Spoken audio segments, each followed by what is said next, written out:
Ejebo, please. Fumi, Dr. Fumi Olonishakin, please. We want to very quickly transition into the session, yes please, into the session with the public lecture. And Professor Kanyinga is going to chair the session, and Dr. Olonishakin is going to introduce the speaker. I will dare not do anything more than that. I hand over to Professor Kanyinga. I think this is a tall order. Good afternoon, everyone. I know we're in a crisis in terms of time, in the sense that, Godwin, how much time do we have? 1 hour. 1 hour? And we said by 6 o'clock we were there? I'll ask you for me to introduce our speaker, and then I'll just make some opening remarks as we move on. Because I think the session that we have just left is an extremely very interesting session that cannot really be ignored. We need to find a link between what has been said and what we are going to do. Thank you. It's a great honor to be doing the introduction of somebody who's not just my colleague, but my friend. At a point where I think we've been trying to get you to the African Leadership Center for about 4 years or so. And I think it's probably an opportune moment to bring you here. Let me start by offering a quick introduction of Dr. Adede Ejebo.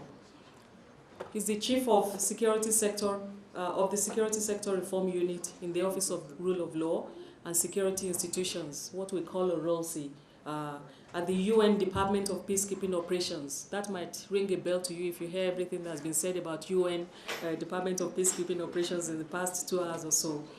He's the co-chair of the United Nations Interagency Task Force on Security Sector Reform. He was a political director, an acting chief of staff of the UN office in Mali in 2013, actually during quite a difficult period. But for me, the more fascinating aspect of his life is all of those things that he did before he joined the United Nations in September 2008. Prior to that, he was a senior fellow and the head of the Africa program at what those of us who look at security sector reform a lot know as DCAF, the Geneva Center for Democratic Control of Armed Forces. I know that on our reading list is several of his publications, some of the work that he did at DCAF. He set the scene, he set the pace in so many ways when he was at DCAF. And I dare say that the way in which you broke new ground, the way in which actually you were the only candidate that stood apart from so many others at the time when this new unit was being created at the United Nations, where people from different regions of the world thought that they should have been the powerhouse of security sector reform, and they wondered who this Nigerian man was who stood tall and stood apart from all the other candidates at the United Nations, which was a shock to the system, because the last person you wanted to be running a unit on security sector reform after the Secretary General had just launched a long process to setting up that unit. I think the last person you wanted was an outspoken Nigerian, but he got that job and beat everybody hands down.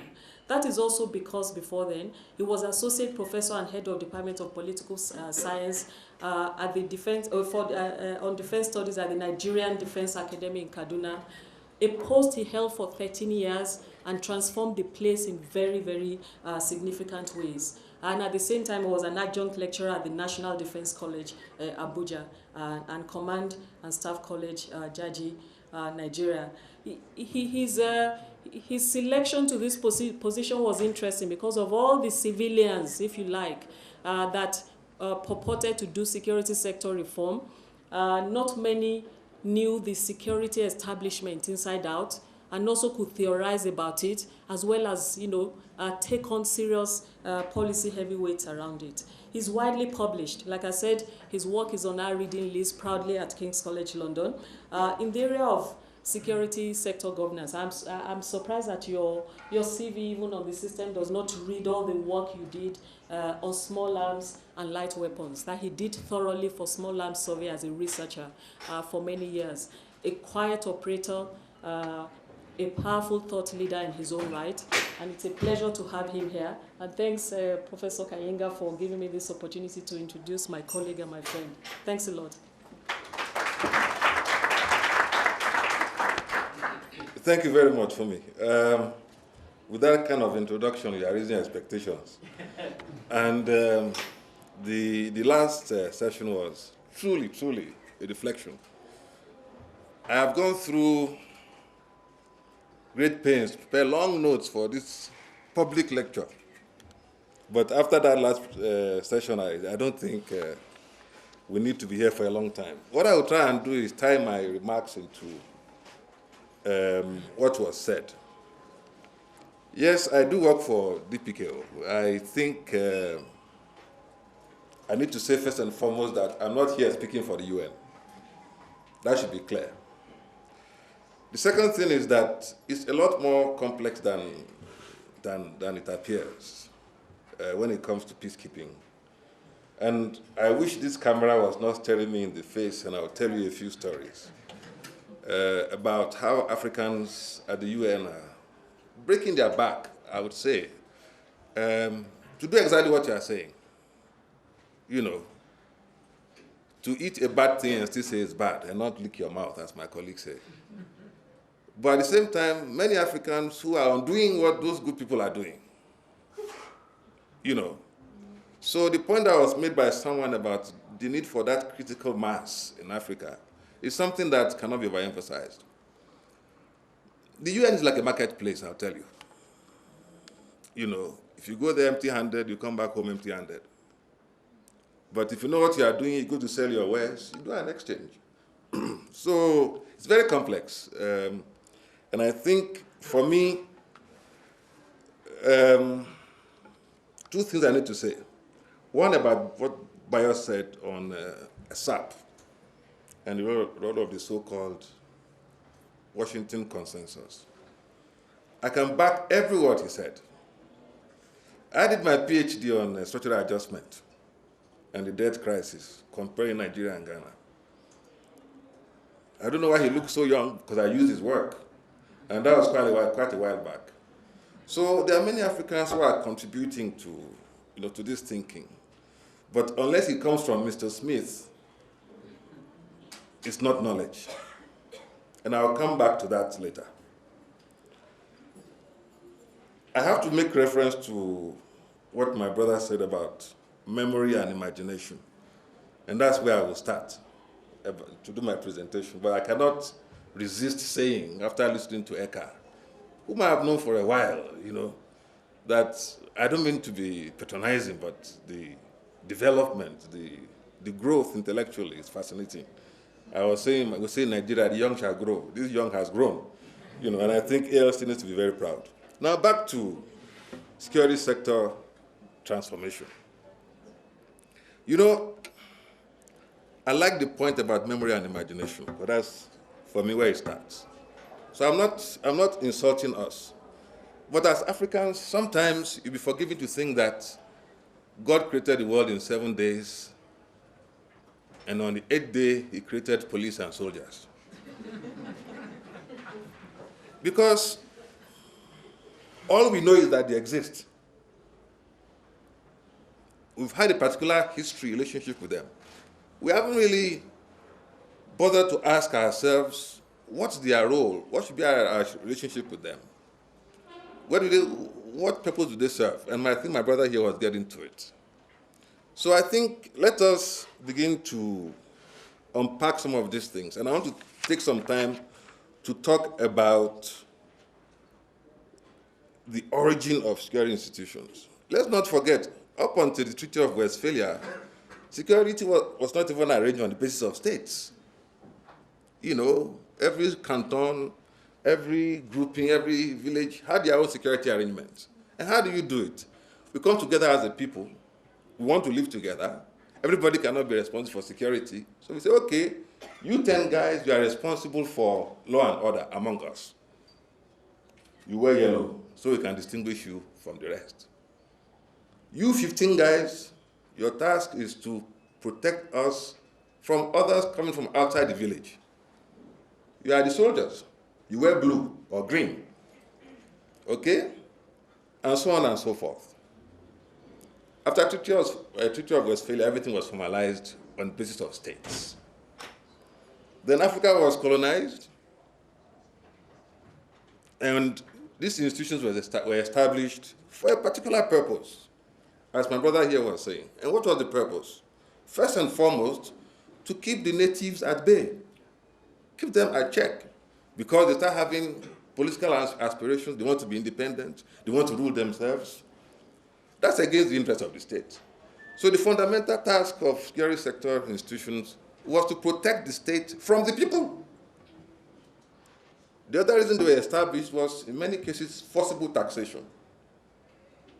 You must pay taxes. And therefore, the objective was one of, first and foremost, protecting the state from the people. As he rightly said, you would imagine that on independence, you want to maybe restructure this relationship so that it becomes security that protects the people as opposed to the state. Unfortunately, it was very convenient to sustain these relationships, these predatory relationships in which the regimes that took over very often found it very convenient to begin to use the same pattern of relationship to brutalize people and to protect their regime. And fundamentally, we are still where we are. What I want to do basically today is to try to demystify a little bit the security sector as we know it.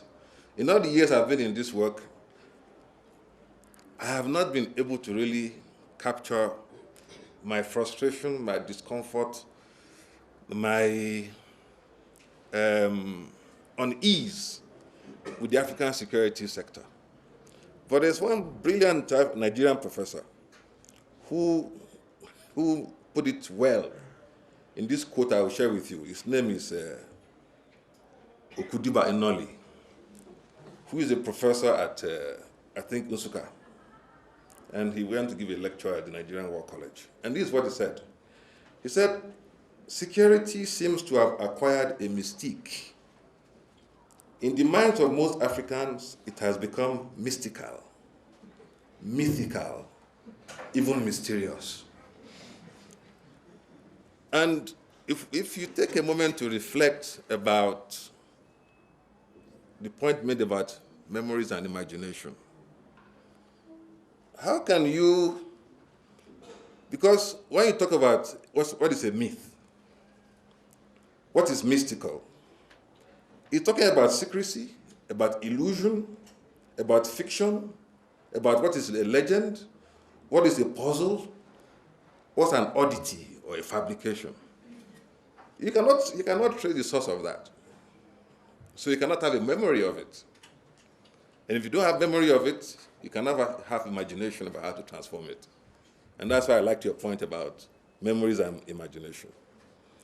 So I think we have ended up in a situation where Africans don't even, with the exception of unfortunate few like Fumi and the usual gang like Alao and Kayode Fayemi and a few other people, Africans don't even discuss security sector governance.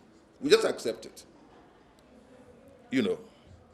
By the end of the day, we ended up where it's a mystic. It's as if you need to have some kind of special powers to participate in this discussion. And you find that most African citizens actually, they marvel at this mystique that surrounds their security institutions. They are baffled that these security institutions somehow end up producing the exact opposite of what they are paid to do. They produce insecurity. It's very mysterious. It is puzzling, certainly it's dazzling. So the first task we need to do, I think, is to unpack this.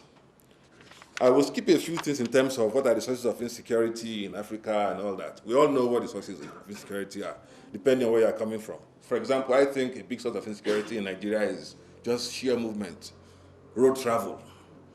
You know, if you get into a vehicle, God help you that you get there. You know, but there are also, of course, the usual sophisticated analysis about insecurity. Just to make the point that, well, it depends on where you see, depends on where you stand. Insecurity can be many things.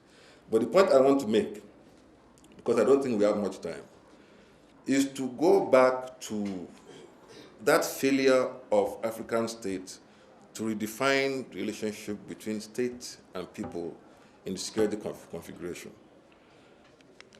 The fact that ordinary people feel that they are more victims than beneficiaries of ill-motivated, ill-governed institutions, and this legacy of mistrust, and I'll say very importantly, disarticulation, you find actually reflecting itself in the vocabulary that we use to describe our security institutions. If you take Fumi's language, for example, or I guess the same for Bayo, which is Yoruba, it's Olokpa. Olokpa means, you know, the man with the stick. I don't think that denotes, you know, a very cozy relationship, you know. And if you take Dylan's language, Dylan is actually partly Hausa. In northern Nigeria, northern Niger, the northern belt of the Sahel, it's the same word, Dansanda. It's the man with the stick. If you go across to Ghana and Togo, they speak Ewe. They call it Kovi.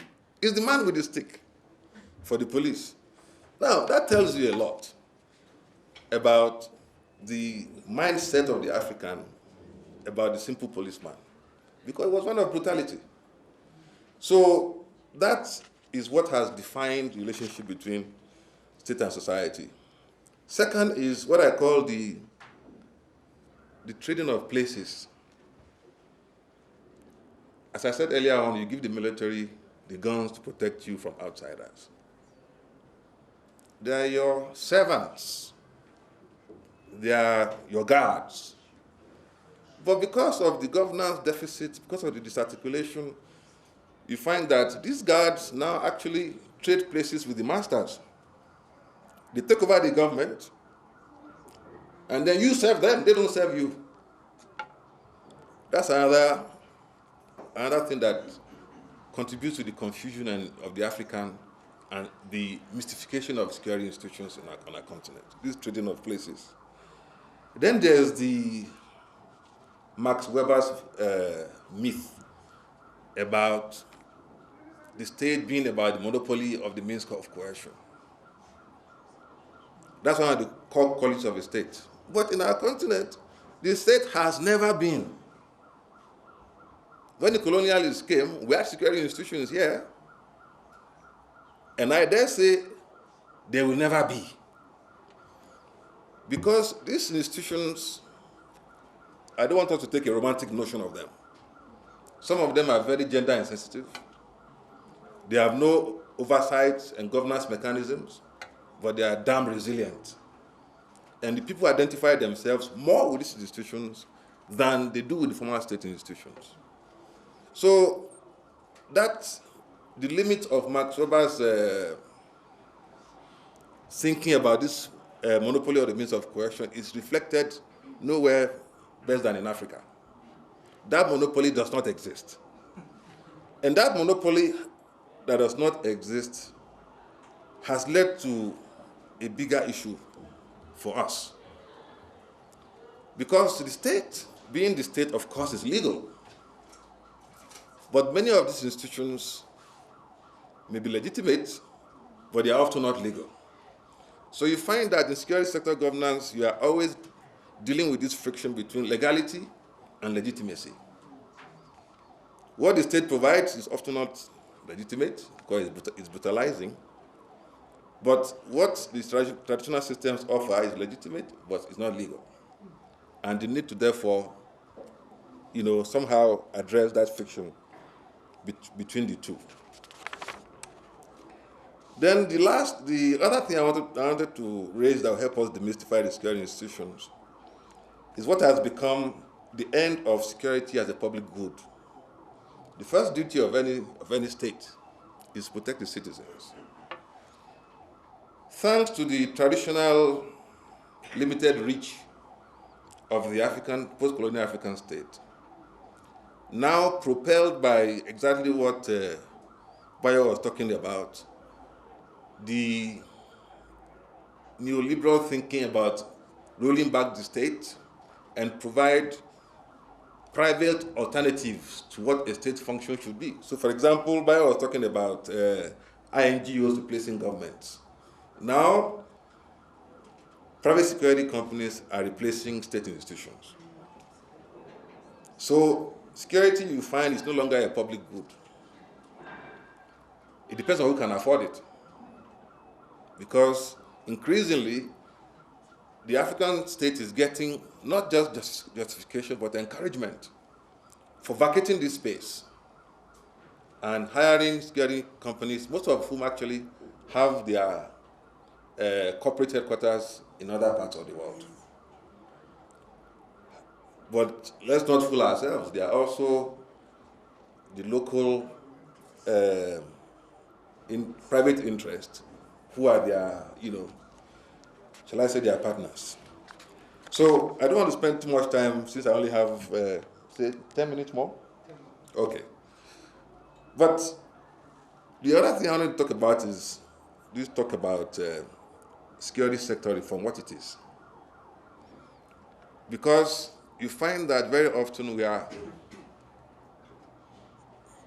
are pushed to think especially if you follow American approach to it, that reforming security institutions is about training and equipping them, which is certainly an important part, but that is not it. Actually, in our part of the world, if you train and equip security institutions alone, then you end up with citizens feeling more insecure because they are seeing new guns, new uniforms, and they don't know where this is coming from and what it is part of. So the second leg of security sector reform is the governance, particularly the oversight element of it. There must be ways of controlling security institutions, either through parliamentary oversight, the money you give to them, civil society action, people's engagement. But for God's sake, security sector reform must go beyond train and equip. It must include oversight and governance mechanisms. I won't spend too much time on it, but one thing I want to spend some time on is this issue of security sector governance. And just to make the point that security sector governance goes beyond the government. We are talking of various concentric circles of governance, beginning from the sub-state level, where you have various traditional informal structures.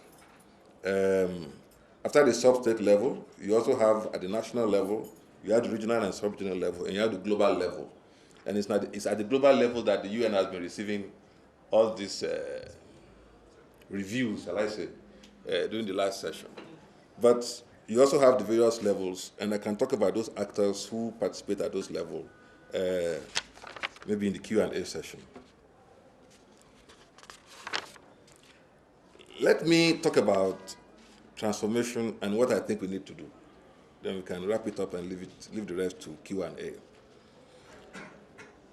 I think, given what we have heard from the last session and what we have said in the brief remarks I've made, one thing is for sure: we are not going to get anywhere within the current paradigm. We need a fundamental change in the security governance conversation. We need a fundamental change in our own mindsets in terms of relationship between the people and the state. We need a fundamental change in power relations between ordinary people and their government. We need a fundamental change in how to manage the relationship between state security institutions and non-state security institutions. We need a fundamental change in relations on the gender question. Half the continent are made of women. But if you look at the security institutions, you'll be lucky to see, actually in the Nigerian Defense Academy, when I was teaching there, we didn't have female cadets. I don't know if they have them now. So If you are talking about security of the people of Africa and you're only dealing with half of them, you got an issue. So you need a fundamental change. That is the point about transformation, and that is why reform is not enough. The one thing I would say before I shut up is that please let's also be on guard that there can be no oasis of good security sector governance while everything else is going the other direction. So this security sector governance must be part of a broader transformation agenda, of which security is a part. Because sometimes you get the sense that, it's a grenade. Once you throw it, everything is fine. No, it's not. It's actually a very complex process of political change. Now, what are the challenges that lie ahead? I think the first challenge I see is the absence of an organic social contract. And what do I mean by this? Africans haven't had that conversation, in my view, in many cases. Who are we as Kenyans, for example? What are the security threats that face this country? What kind of institutions do we need in Kenya to address those threats? What should be the relationship between these institutions? How do we pay for them? How do we ensure that those that will give the guns to protect us don't turn the guns against us? How do we ensure transparency, accountability? Without that conversation, it's a bit like sitting in a taxi and then you fold your arms. You have to tell the driver where you want to go. The direction must come from a solid national security policy that should come from, particularly in our own case, a national security conversation. Some societies don't need it. The British didn't have a national security policy until maybe 2006 or 7. They didn't need it because it was such an organic society with a long history. We are not. So we need to set that direction. There is a need for the formation of an organic social contract. I talked about mindsets, but not just mindset, also complexes. You give a parliamentarian the responsibility to do oversight. He doesn't believe. I was in one West African country pushing security sector reform. So I had dinner with the head of the parliamentary committee. He was so angry. And what he said? He said, I'm going to go to the president and complain to him that, Mr. President, you put me here. They're not letting me do my job. I said, no, sir. The president did not put you there. The people did. The president is one you should be checking. So we have not just mindset, but complexes. Those who have the power don't know how to use it. And those who don't have the power need to have the power. Both need to be addressed. Then I think there's the issue of the hybridity. I think Robin Lockham and some other scholars talking about security sector governance in Africa being about a hybrid between the state institutions and non-state institutions. We have to find a particular way how to deal with this hybridity. Because now it's just hanging there. The two are not connecting. So that's another challenge that we have to a transformative security sector, security governance in Africa. There's the issue of, as I said, parliamentary capacity. I talked about male domination. And then we need, I think in my view, to engage the donor question. Sometimes you find that security sector reform is done on the basis of what donors are dictating. Now, that cannot be, that's not sustainable. Wally, you talked about whether we have surrendered the Africans. No, we haven't. And the contributions are coming from, some directions. There is something called, for example, Security Council Resolution 2151, which is the first ever Security Council resolution on security sector reform in the UN. It was passed 30th of April this year, by coincidence, under the presidency of Nigeria, when Nigeria had the Security Council. Now, one thing that was in that resolution was this, that the definition of donors must change. That giving money to one country to implement SSR is not the only way of being a donor. That actually, exchange of experiences, exchange of good practices, one country showing another country how it went through these challenges. It's another way of being a donor. That's a unique African contribution. Now you don't have to wonder too far where it came from. So we haven't surrendered. But as somebody said, the higher you go in the UN, the more you are caught between a rock and a hard place. It doesn't mean you can't contribute.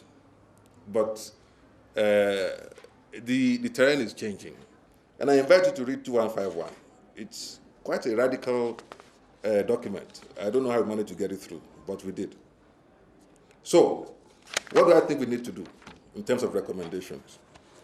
We need to have, first and foremost, big conversations. When it comes to regionalism, I'm not ashamed to say,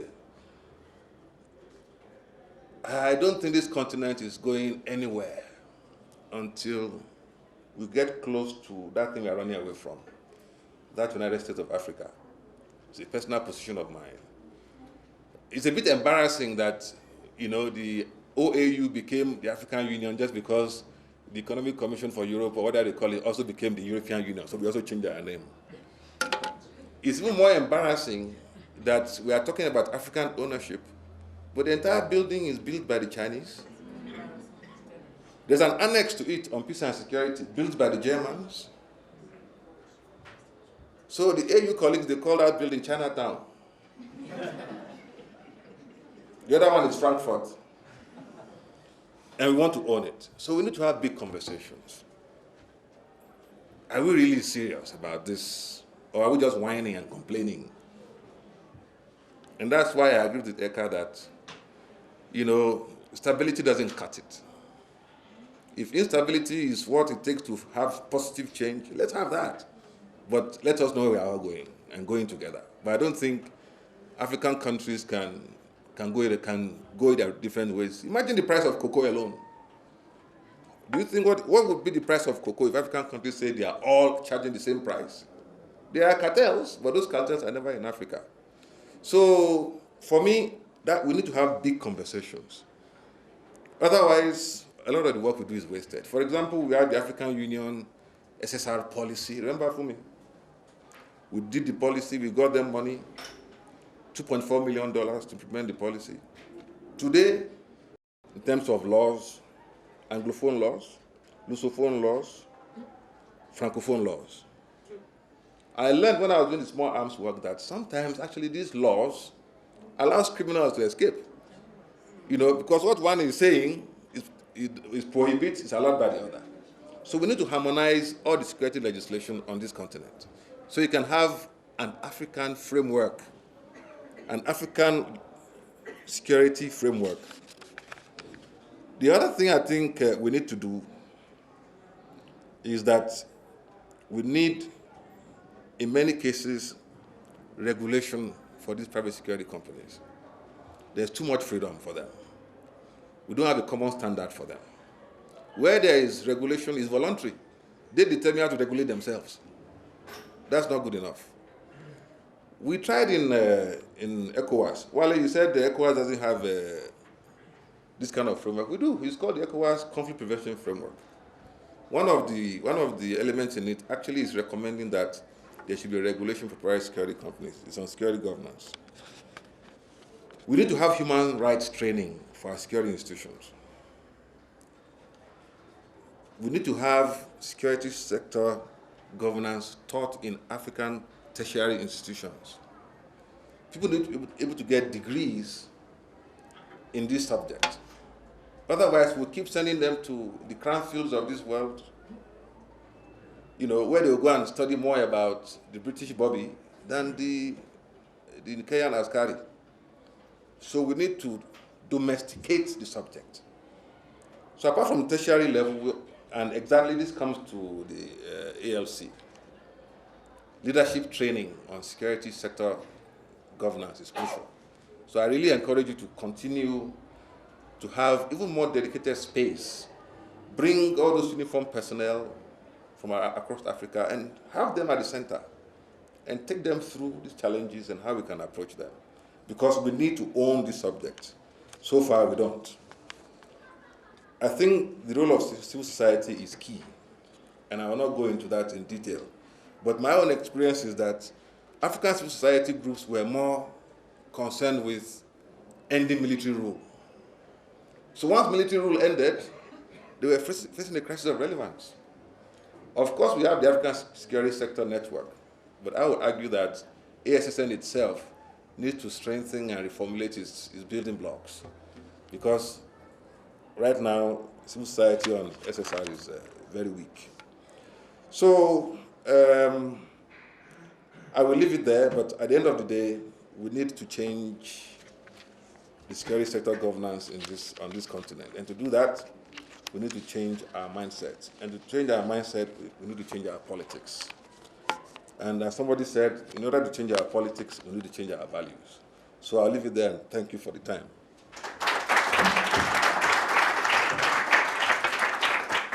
Let us clap for him again, please. I think where he's come from is linked to the previous discussion with the current discussion in a very clear way. But there are 2 or 3 things I would like really to mention in passing with regard to the first conversation that we had, because it was very, very deep conversation, and I think I did not want to make any interjection, especially when Bayo was winding up. And this is the question of the link between knowledge and policy in Africa. If we were to think very keenly and start asking ourselves, where did rain start beating us? Wale. We may start recognizing very clearly that if we talk about the first republic across Africa, there was a very clear linkage between policy and knowledge making. There was a very clear connection between universities and governments virtually everywhere. And the policies that governments would produce in the 60s and part of 70s used to be very well informed by knowledge, by data, hard data from Africans themselves. That changed completely in the 80s and part of the 1990s, the period when universities were completely disconnected from policy making. That in itself produced a crisis that we saw during the structural adjustment program, to the extent that now policy making was a prerogative of the World Bank, was the prerogative of the donors. In fact, I remember when we used to work with the Bayo on structural adjustment program, there are several ministries where you wouldn't be allowed unless you ask a donor to make an appointment for you. Across Africa, whether you talk about Botswana, Zimbabwe, South Africa, Kenya, Uganda. I mean, as a Kenyan, to make appointments with your own minister, you want to see a donor to talk to that minister so that at least you have an access. That's how bad things were. Talking about the present moment, I think we see that particular crisis again. Where are these conversations taking place? Where are the conversations taking place about structural transformation of Africa? I would say that there is still a great disconnect between that generation African leaders that we have today and conversations that actually can lead to transformation of Africa itself. And that's where the crisis is.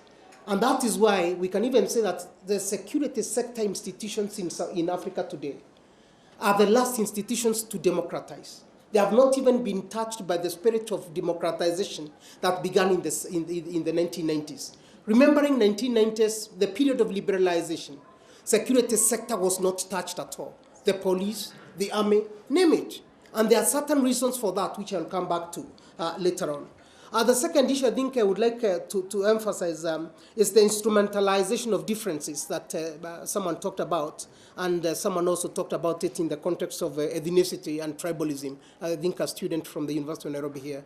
I think we had better start recognizing across Africa that instrumentalization of differences and ethnicity itself are symptoms of how power is acquired and utilized in Africa. Otherwise, on their own, they are very neutral. On their own, they are very silent. But they are a symptom of how we organize political power. They are a symptom of how we organize our own governance systems. And as long as we have got skewed governance arrangements and systems, I think instrumentalization of differences will continue becoming a major obstacle to transformation of institutions and even transformation of the societies themselves. The last point I would like to make, based on what Bayo was saying, is if we look at it again very carefully in Africa, I think there was a period we would say that every developmental epoch was based on certain ideological inclinations. And that ideological inclination was the result of consensus through national conversations. Whether we talk about the 60s and the 70s, even the period of economic liberalization and political liberalization, many African governments would hold their conferences to say that the liberalization we want is total. The liberalization we want is transformation of the society. But at present, I think beginning from the early 2000s, the kind of changes that we have seen in Africa are not informed by any thinking at all, whether we talk about Kagame in Rwanda, whether we talk about Zenawi in Ethiopia. There is a crisis of discussions. In other words, I'm saying that there's a crisis in terms of what is it that we can contribute. And I think the reason why there is that particular crisis is that knowledge institutions are again put in the periphery. We have all been put, I mean, if I can talk about the University of Nairobi, University of Dar es Salaam and Makerere, where I've had an opportunity of being an external examiner, I've seen lecturers teaching a class of 700 students using a mic. Right now, go across the Taifa Hall and you'll meet someone teaching 800 students. And most of them are paid students. Universities are looking for money from from the poor, actually. We are making a living out of the poor across East Africa, if I can say that. In Uganda, I know in Makerere University, there is a class that begins at midnight. ICT computer, a class in computer, and they end up in the morning at 5 a.m., right? And the one in business studies also ends at about 11 p.m. What are we saying we are producing in terms of graduates when we move to this particular direction? So we have a crisis that we need to start speaking about, and that's why I like his argument about biggie conversations that need to take place, because unless we have a conversation that speaks to the leadership, then we have a crisis. But there is another fundamental problem, Bio, I think when you talk about post-conflict transformation. We are increasingly facing a leadership in Africa that doesn't listen to its own people. And in particular, this the generation of African leaders. Very, very recently, I think as recent as about 4 or 5 years ago, Mbayo was looking for visas for people who are passing through Kenya here. And when we went to look for these particular visas and we insisted that, these are people are passing through IDS, this immigration officer refused to listen to us completely. But when we went to an office of a donor and we met that immigration officer passing by, and he saw us, we were talking to this particular donor, he called me almost immediately. He asked me, do you work here? I said, no, I don't work here. I was coming to visit so-and-so. Oh, how about that matter? You come in the afternoon. That's the kind of relationship that people have. They have more better respect for donors than the respect they have for their own citizens. So, when I can give examples and examples of even going to places like Tanzania, where your doors are opened by donors instead of your own colleagues. This is the leadership crisis that we have and we are speaking to at present. And it's the generation leaders that we see moving across Africa saying that they are young. They are across. They have semblance. They are young in age, but the age that they have at the hands of those people who are there in the 1960s. Let me... There's a point that Ebo has made, and I think we better revisit it in very clear terms. And it's the question of why security institutions we have in Africa today were founded. They were founded for a very different purpose from what they existed today. And that purpose was for keeping law and order for the colonial government, for the colonial state. But we inherited them intact. And I thought Ebo would say that actually we lost the moment when we did not transform them in the period of 60s, the period of independence. And we have continued with them because they serve that particular purpose. I have not seen an African state that has had a new constitution that begins with robust and elaborate transformation of the security sector. South Africa. South Africa, yes, that's one. But look at the crisis it's facing today. They deny them resources so that you don't transform wholly, right? You deny them resources. Yes, you can have a constitution that is very robust in terms of how it is transforming, but you can deny them resources to transform fully. But outside of South Africa, which other constitution can we say has allowed for serious democratization of security sector institutions? We have our own constitution here, and policy sector reforms have not been touched. In fact, the best we can say in many countries in Africa is that they change uniform of security sector and say that that's the beginning of the reform.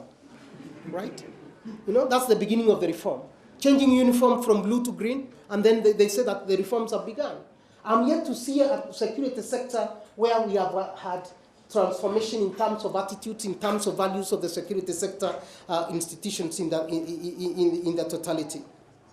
I think he's raised quite a number of issues that are worth also paying attention to, and it's the question of mistrust and suspicion between the society and our security sector institutions. Across Africa, again, wherever you go, the face of a policeman, every citizen who sees a policeman begins to run away even before you say hi to the police. And this is common virtually everywhere because of the manner in which the police have interacted with the citizens or the manner in which they have been brought up to engage with citizens. I agree with you totally that actually fundamental changes are required in the security sector.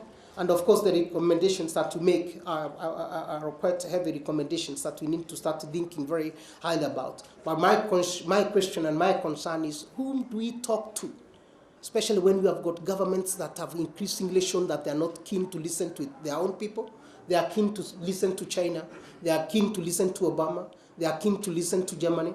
But they are not listening to their own people. And parliaments across Africa are now behaving the same way. That's the most interesting inspiration we are getting now. They are copying from each other and becoming as intolerant as the executives that they are supposed to watch. I will open the discussion to a few people. I thought I should make my own remarks as a chair. And I'll, in Kenya here, unfortunately, we must be constitutionally compliant. And by that, we insist on 1/3 gender, not more than 2/3. Not more than 2/3 from one gender. So I'll start taking from the ladies. Men, you will suffer. No, I'll come back, sorry. I'll come back here. It's really a comment, both in the first discussion and this one. Because for me, I agree and I don't disagree with the interventions that have been made. But something I think is missing, which in my view will be a contribution in ensuring that we do reach the objective that we want. Political consciousness, mobilization, and I think that space we have actually neglected. So it's the political elite, the parliaments that now take decisions for the masses. The masses say we put them there and they folded their hands. We've left the space of mobilization to your international donors who then fund the kinds of civil society organizations that will parrot what they want. And for me, I think that's what we need to re-examine. I mean, the issue you're raising about which constitutions have transformed the security sector, and our presenter aptly responded that in South Africa, yes, but what has happened between then and the Marikana question, if you were to ask? Not just the non-resources, but the very institutions that we sought to transform with legislation, they were never reoriented. So they remained, with the role that they understood better. That's why in 2009, when there was a change of the security secretariat, we went back to the law and order, refrain, even in the lingo. It became the police order, and all changed. And they were very happy, gun-trotting, they went back to what they knew. And even the ruling party, in terms of organization and the MDM structures, I think we were caught up in a fix that it's kind of, we don't understand our role anymore. And for me, that's one of the things we need to revisit. If you look South Africa before 1990, the state was what it was, but it was the civil society movement that carried that liberation agenda with the solidarity from activists in the continent and elsewhere. And I think we tried to sustain that post-1994, but somehow we became a state in a kind of normalcy, which is not normal, and it shouldn't be normal. So what happens, after the elections, we mobilize.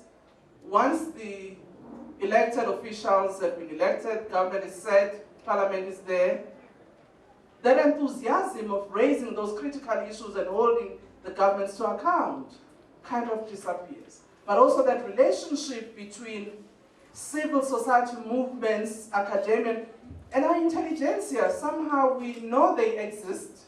We need them before elections to craft policy.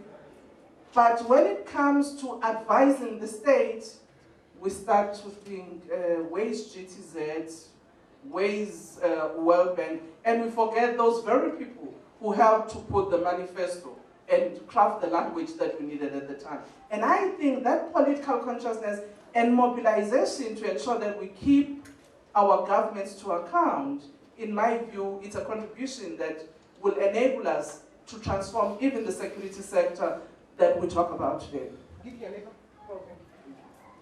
Thank you. Thank you. My comment was on disarticulation between the intellectuals and those in power, and I want to just share memory. In 1980, the World Bank decided Africa didn't need universities. You know, we should just, people remember this? Yes. Okay, yeah, yes. Okay, it's familiar history. Why? And of course, many of our governments were very happy, particularly military governments. I can remember Sani Abacha, send them abroad, let them go and bring forex. I mean, our governments didn't want intellectuals, so they complied, and people pushed back, so we still have universities. Because everyone in Africa knows the value of education, even ordinary people. And then there's the history of why was the university set up in Africa. There was the colonial college, and since the late 1800s, the purpose of the university in Africa is to serve Africa's people. It was a major institution of national liberation. And the first generation of leaders like Kwame Nkrumah set up African studies for that purpose. The colonial professors at that time all started shouting, academic freedom is being violated. Now, the principle was right. The fact that the states became tyrannical and then joined the international agenda to take down and alienate and disarticulate the intelligentsia is something we've been living with and fighting against ever since. So it's not that we haven't tried. But actually, I had a question. Don't let me keep running on that one. It's been documented, it's been written, just like the history of the colonial military, which you started with, well documented. Thank you for reminding us of that. But my question was, you mentioned male domination. And then later you said you had already talked about it. And I want to ask, I'm sorry if I missed it, but I wanted to hear what you had to say about that in the context of today's discussion. Thank you. Good afternoon. My name is Bodhi. I'm a fellow of the African Leadership Center. Thank you for your lecture. I want to take you to Nigeria, where I come from. And I'm happy that you said you were in National Defense College and you were a lecturer there. And given your experience and how the Nigerian military behave, as well as the Nigerian police, and some of the suggestions you gave, I mean the recommendation, especially about robust conversation and all of that. My question is, how will we go about that conversation? In Nigeria at the moment, there is a national conference going on, and we know about the crisis, especially the Boko Haram crisis that is ongoing, and how the government, is responding to some of the crises. Of course, the government is pretending that they're having a conference, and it's also trying to say that it's doing a lot in terms of how it can improve the security situation, even though most of those things don't, connect with the security needs of the people. So how are we going to go about it? I think that's what I'm asking. Thank you. Ebo, would you like to? The question that I think Professor asked yourself was, who does one talk to? I don't think there's any one person to talk to. I think what we need to do is to build a constituency for security governance, ideally democratic security governance in Africa. So I think we need to talk first to ourselves by doing exactly what the speaker said about mobilizing ourselves, building political consciousness through civil society. That is key. As I was saying earlier, my limited knowledge of civil society in Africa, beyond some exceptions, is limited, on this question, is limited to ending military rule. And after military rule ended, that's the end of the fight. But how to sustain, keep the military in the barrack, and how to stop the military or the police from doing what they were doing before, hands off. So I think we need to talk first amongst ourselves in terms of civil society. Then, as I said, also, we need to understand this subject better. It has to be studied by Africans in Africa, ideally taught by Africans. So it's something that this university should be teaching, for example. It's something that many I would say most African universities should be teaching. So it's because we're talking about, I was talking about this issue of anti-intellectualism. Okay, now we have the African universities, but we're still studying European history. Why don't we study those things that reflect our realities and our challenges? So we need to turn the whole curriculum on its head. When I was studying history, I was studying the history of Mesopotamia. So we need to make it an African subject by teaching it in African institutions. And as I said earlier on, when it comes to security sector, to be candid, it matters what the leadership thinks. Chain of command comes from the top. So it's an area in which leadership training is key. This is something that I think the ALC needs to, go a bit further, dig deeper into. All this, I got a news letter this morning that I was going to tell you. The African Center for Strategic Studies, part of the NDU in Washington, D.C., has created an impressive data bank on our generals. Why can't ALC do the same? They all go there for so-called leadership training. Through their connections, they can tell you what Colonel X is doing, what General Y, where he is. So we need that kind of thing, our own equivalent here. Leadership training on this question is key. So those are the ones you should be talking to answer your question. Then, when it comes to Abacha and being anti-intellectual, don't worry. I don't want to embarrass you Nigerians, but your president never passed staff college. So, of course, well, for this purpose of this, I am a UN official. I have no citizenship. So, it's not surprising. And for me, it actually portrays a bigger point. Mediocrity, which is the source of that kind of talk, is the source of corruption in Africa. So making sure that people get ahead based on excellence and making it merit-based is key. So Abacha saying that celebrating the end of universities, of course, we'd expect it. But now that it's gone, thank God, we need to push that, merit-based system.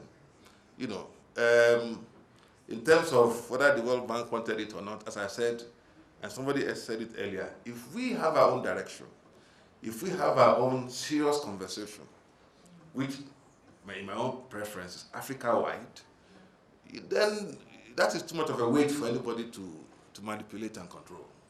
So this is where the responsibility lies, in my view. The question of male domination. The security sector is one sector that is so male-dominated. It's embarrassing. In terms of who populates the sector, if you go in terms of oversight, you go to the parliament, they are male. If you talk of who approves the programs, they are male. And then there are some specific physiological elements of security service provision for which you literally need women, and such areas are either badly delivered on or they're not even responded to. Then there's the sheer, mathematical fraction of it, that if you have a population in which half are women, then simple logic, that the sector should reflect the people they are serving. So, and I thought I spoke about it, so I said, as I had earlier said, but next time I'm coming here, I'm going to insist on speaking first, because my remarks were rushed, and I couldn't really, get to some of it. So I thought I'd discussed it, but that's what I meant. How we go about the conversation in Nigeria, honestly, I don't know. As I said to you earlier on, these conversations are important, but they cannot be an oasis of good governance of the security sector in any context. And in my own assessment, we may disagree. We don't have a serious conversation in Nigeria right now within which you could fit in the security sector question. So when we have that serious conversation in which there are legitimate people representing legitimate constituencies, in a transparent way, in a participatory way that is legitimate, then we can have these legitimate conversations. Right now, I wouldn't even bother. What I would do is to actually begin to build more society consciousness and mobilization on the subject. What I would do would be to get some of these, either ALC people go to Nigeria and give them some lectures during the sessions at the War College, or, and they do like to travel, bring them here. Sometimes they have, they do it in terms of courses, and they go on tour and things. So they can pass through Nairobi and spend 2 or 3 days and, and bring them here. But I must say, in fairness to the military, it's not an entirely bad organization. Some of the Nigerian officers that I know are the best brains you can come across. It's just that they are caught in a bad place. You see, the training institutions, sometimes they know what to do. It depends on who they are relating to. I will tell you a story. I was in Timor on this issue, and I heard about this fantastic police officer who was the deputy police advisor in the mission. All the laurels I heard about this guy, I met him. He was a Nigerian mobile policeman. He was a Nigerian mobile policeman. He knew all the human rights standards, all the gender issues. He was delivering his work. He was on time. He was a model peacekeeper. But I bet you that same guy was back home, because he was dealing with Nigerians, he was working differently. So it's they say what you see depends on where you stand. Okay, let's take another round of questions. We'll begin from here. But before we begin, I think the point I wanted to make by asking the question, whom do people speak to, was making it in reference to close the spaces for dialogue even on policies. Because across Africa, we have not seen any serious discussions on policies on security sector reform. I don't know about the situation in Nigeria, for instance, but I know across many African countries, security sector reforms are the last institutions to have even policy dialogue. But the other thing we need really to emphasize is that the failure of security sector reforms, security sector institutions, is giving rise to another phenomenon across Africa. The rise of militia gangs, criminal gangs, whom people do not see as illegitimate. They are not seen as illegitimate in many ways. People see them actually as the guarantors of peace, guarantors of security in their neighborhood. Let's go to this side. Thank you very much for the talk, and also to the previous panel for such a stimulating start to this conference. I want to make 3 small points. The first point harkens back to the point that you made about imagination and memory. I would say history to it. We have a continent with a very young population. And one of the things that in my own sort of experience and my interactions with young Africans that have happened is that the issue of history and memory is not very important to them. So first, they have very short memories. And second, because of what's happening to our knowledge production process in Africa, and the kind of knowledge which it's not a surrender, but around which our institutions are now positioning themselves, and in which the IMF, the World Bank, and our governments are sort of supporting, is that there is less attention paid to the social sciences and the humanities, and history is one of the disciplines that's suffering. I don't know which society is going to move forward that does not know its past very much. So the first challenge is thinking about not only memory, but also thinking about history as as how we transmit particular forms of knowledge. The second, the more I listen to the conversation, especially the discussion from the last panel, and the point that you just made, Ibo, is the more I think that we need to continue to study and fundamentally understand the post-colonial crisis that hit Africa and the way that ruptured not only our politics, but also this issue of history and memory. I think we need to pay more attention to that particular memory, at that particular moment in time, because what happened after that particular point in time is we have a politics that is largely driven by external logic rather than internal logic. And the precise moment of that particular rupture is in the 1970s and 1980s, and the impact of structural adjustment. I think we need to study that particular moment. We need to focus on that particular moment in our universities. We need to understand that particular moment, because it will be very difficult for us to construct a future that we own without understanding the way in which that fundamentally has affected our society. The third point on security sector reform that you mentioned, Sierra Leone, Liberia, South Africa, maybe Rwanda. What is common about those countries? One of the things that's common about those countries are countries that went through profound crisis and conflict, in which, as we were discussing this morning, the military were subjected to intense social challenge by society, and in some cases, the military disintegrated, as in Liberia and Sierra Leone. So, and these are the countries in which you've had the greatest focus on security sector reform and remaking the military. So, the question that I want to throw, and the question that I want you to reflect and sort of think about, what then is the compelling necessity for those countries in which the security sector institutions have very deep problems, are colonially inherited, which haven't gone through the disintegrating social crisis as you've had in these countries in which security sector reforms have been at the forefront of the political agenda. Thank you. At the back there?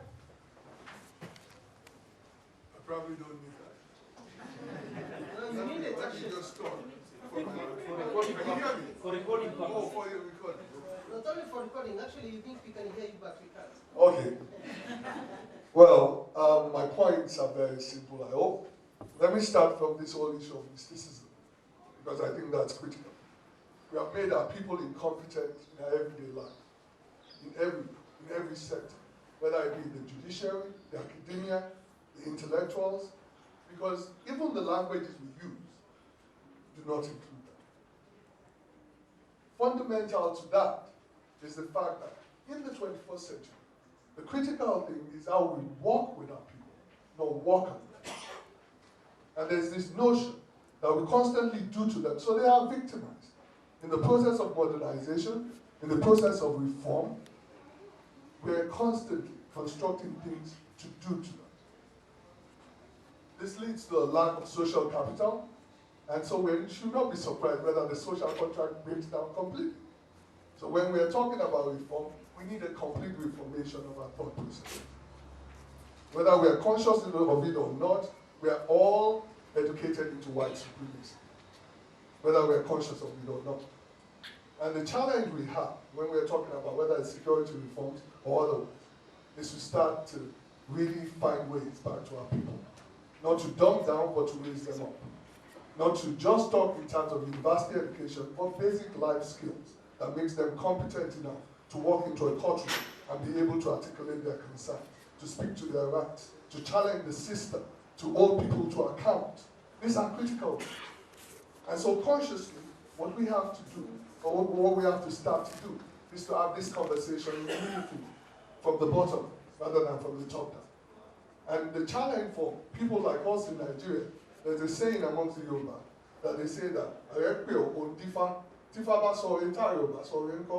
meaning that the president is calling you, you are looking at the oracle. If the oracle tells you things are all right, And the power that he says is not work, what's the concept? So life becomes a game of survival and a game of cannibals. And we have to change this fundamentally. Thank you. Thank you. I'm a student here at the University of Nairobi. I'm doing my master's degree in economics. So I just have a very easy question. Is there insecurity in Africa because Africa is poor? Or is Africa poor because of insecurity? Thank you. Can I answer that quickly? Yeah, I like that question.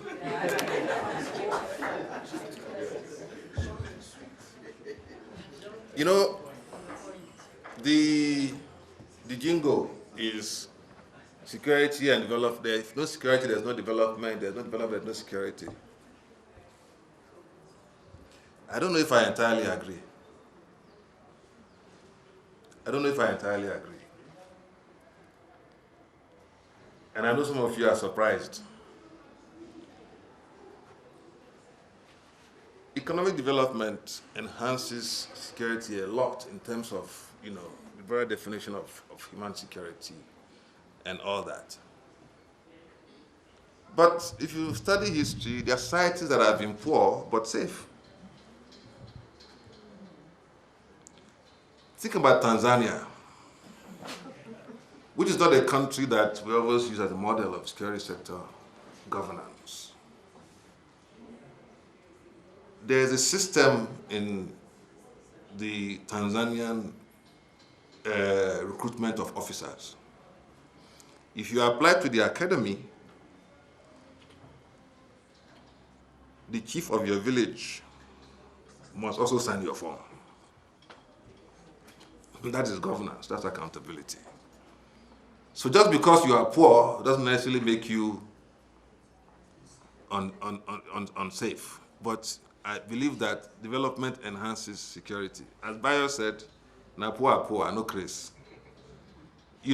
I know what you're expecting from me is security, development is security. I don't agree with that. I don't. If people are poor and collectively they understand the basis of their poverty, they will share it equally. So poverty doesn't by definition make you poor. I know that is the what do you call it? The vogue. I personally don't take it so. What you need is consciousness. What you need is to understand what connects you as a people, what threatens you as a people, and if what you have in common is poverty, then agree amongst yourselves how to share your poverty.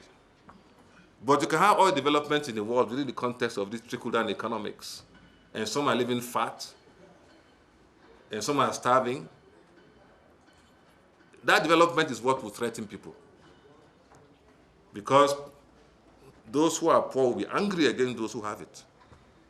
Nigeria today is said to be the fastest growing economy in Africa within the context of Boko Haram.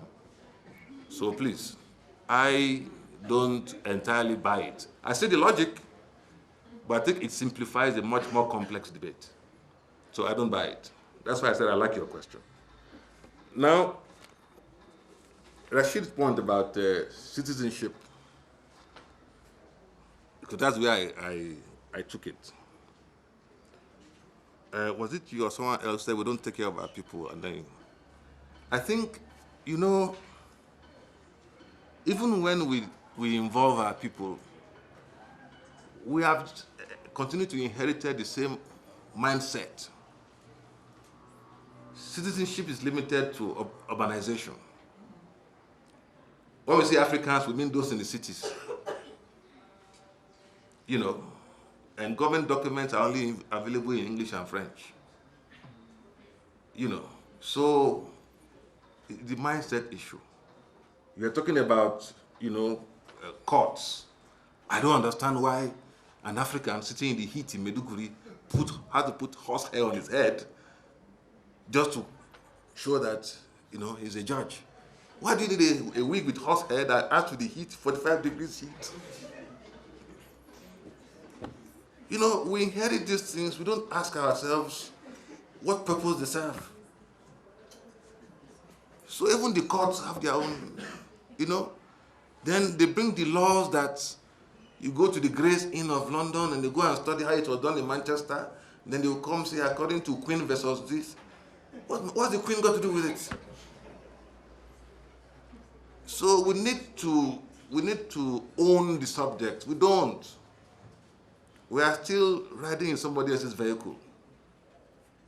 And because we are not in the driving seat, we don't know where the vehicle is going. So we need, when I say a big conversation, we need to get serious. We need to accept that some African states are not viable. The state, by definition, because I keep hearing, oh, the state by definition is not an enemy. But what kind of state? How do we bring them together so that we give them all strength, abolish some of them, maybe all of them, and give the continent strength? Listen, that is where I go back to the point about consciousness and mobilization. You know, consciousness and mobilization. Otherwise, you are telling me that Africans have simply not suffered enough. Because when the rat runs to the wall and there's no other place, the rat will run back and chase the person that is chasing it. You know, so it simply means that the contradictions are not sharp enough for us to take action. That's what I think. So we need to have big conversations. You know, about the militias. Actually, I was saying that they are often more legitimate, even though they are not legal. You know, so we were saying the same thing. So your point about closed space. Yes, but some spaces are opening, and that was my point, that we are either not aware of or not making sufficient use of. I told you about this African Union Security Sector Reform Policy. Fantastic document. It's sitting there unknown, unused, unread. But if you look at that document, it actually gives Africans a lot of leeway about how they can engage, you know, in the security governance question. A lot of ideas. For me, you remember when we were discussing it, we were even discussing the issue of linking security and voodoo. That is how indigenous that document is. You know? But it's just sitting there. Anyway, thank you. I think we are coming to an end. Unless someone has got a very burning question. Welcome to Africa, where African leaders, when they are caught on camera sleeping, they say they were meditating. I saw a cartoon to that effect. They meditate actually while sleeping. I think what comes out very clearly here is that we need to have conversations, we need to reignite the conversation on security sector reforms in the context of the governance question and the democratization agenda in the country.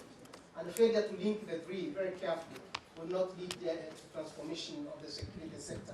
And the security sector institutions will not be serving the purpose for which they should be serving. The question on poverty and insecurity, perhaps you should abandon the question of inequalities. Do we have security problem because of inequalities rather than putting it at it from the point of view of poverty?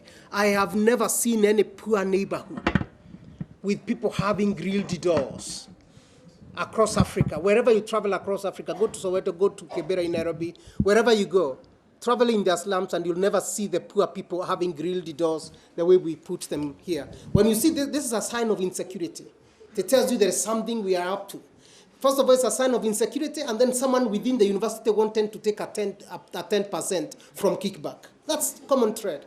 You just say that you are afraid of things being stolen, then you commission this one, someone will take 1 million shillings out of it, and then the place will be left like that. This is the trend virtually everywhere in middle class areas, but not in the poor areas, not even in the rural areas.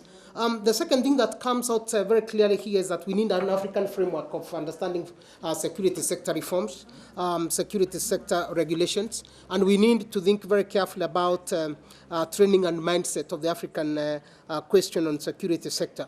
I think the question of political consciousness comes to mind again, and I think this has been raised in the context of citizenship, if I can say that.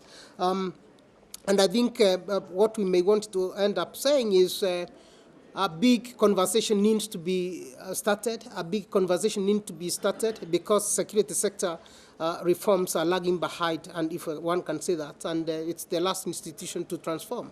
And unless to transform security sector, then we have not actually transformed the society the way we should do. I'll ask Godwin whether he's got last minute conversation.